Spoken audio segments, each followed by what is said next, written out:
Ang ating bansa ay may napakahabang kasaysayan na bago pa man ang Golden Age ni Magsaysay at ang pagsasarili ng Pilipinas sa pangunguna ni Quezon, ay papasok sa iyong isipan ang katanungang paano nga ba nangyari itong lahat?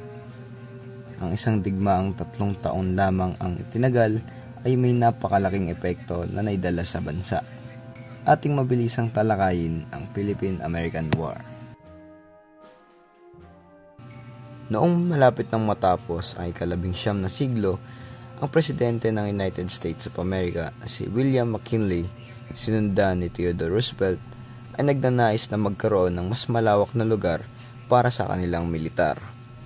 Binabalak na gawing lugar ng kanilang militar ang Pilipinas, na sa mga panahong yun ay nilalabanan pa ng mga Pilipino ang mga Kastila. Talamak ang kolonyalismo sa panahong iyon, kaya naman sumali sila upang makuha ang Pilipinas. Nang mangyari ang pagpupulong sa Pranses, tinawag na Treaty of Paris, dito nabigyang gantimpala ang United States of America na sumakop at sumali sa kolonyalismo. Dito na nila sinimulan ang mga Amerikano ang kanilang plano. Nagsagawa ng stage war ang mga Amerikano at Kastila upang malinlang ang mga Pinoy at isiping kakampi sila. Ito ay tinawag na Mock Battle of Manila. Nagtagumpay ang kanilang plano at nalinlang ang ilang Pilipino upang isipin na sila ay kakampi. Kaaway din ng Espanya ang Amerika. Ang kaaway ng aking mga kaaway, tuturing kong kaibigan. Kinalaban ng Amerika ang Espanya sa Cuba. Sinakop ba nila ang Cuba? Hindi.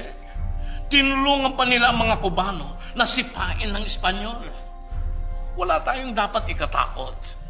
At pagbigyan naman natin na magkaroon tayo ng kapayapaan. At mula dito, sinimulan na nila ang totoong pakay nila sa Pilipinas. America is destined for better deeds. It is our unparalleled glory that we have no reminiscences of battlefields, but in defense of humanity, of the oppressed of all nations, of the rights of conscience, the rights of personal enfranchisement. Our annals describe no scenes of horrid carnage where men were led on by hundreds of thousands to slay one another.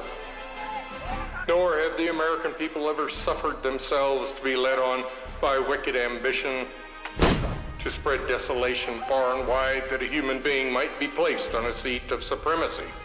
We are the nation of human progress, and who will, what can, set limits to our onward march?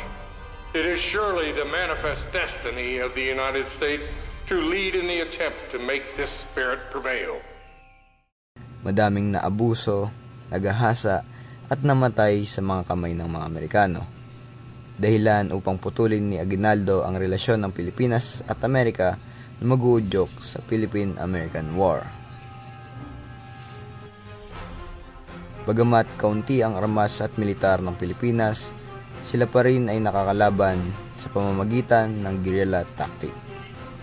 Sa mga panahong iyon, ang punong general na si Antonio Luna ay naisip na malaking kalamangan ang guerrilla tactic sa mga Amerikano, dahilan upang isama niya ito sa kanyang plano na paggastusin ng labis ang mga Amerikano upang sila na mismo tumigil sa paglusob. Nagbigay takot ang mga gubat at madadamong lugar sa mga Amerikano, pinapakitang nakakalamang ang mga Pilipino sa mapupunong lugar. Sa mga panahong iyon, puro puno at gubat pa ang Pilipinas. Maganda ang plano ni Luna, ngunit noong 5 ng Hunyo, taong 1899, si Luna ay pinatay sa Cabanatuan. Natagpuan siyang may 30 sugat na nagmula sa taga, saksak at bala. Bagamat wala na ang punong general ng bansa, ay pinatuloy pa rin nila ang plano na sa pamumuno ni Gregorio del Pilar. Kanilang ipinaglaban ang Pilipinas hanggang sa kanyang huling laban sa Cordillera, at ito ay tinawag na Battle of Tirad Pass. Natalo man sila ng mga Amerikano, ngunit nabigyan pa rin nila ng oras si Aguinaldo upang makatakas at makalis sa lugar na iyon. Ngunit sa kasamang palad, Dahil sa patuloy na pagkamatay ng mga Pilipino, ang iba ay sumuko at tumakbo na lamang at itinigil na ang pagtanggol sa bansa, dahilan upang mahuli na ng tuluyan ng Amerikano si Aguinaldo noong ika-23 ng Marso taong 1901. At mula rito, napunta na sa mga kamay ng mga Amerikano ang bansa, and the rest is history.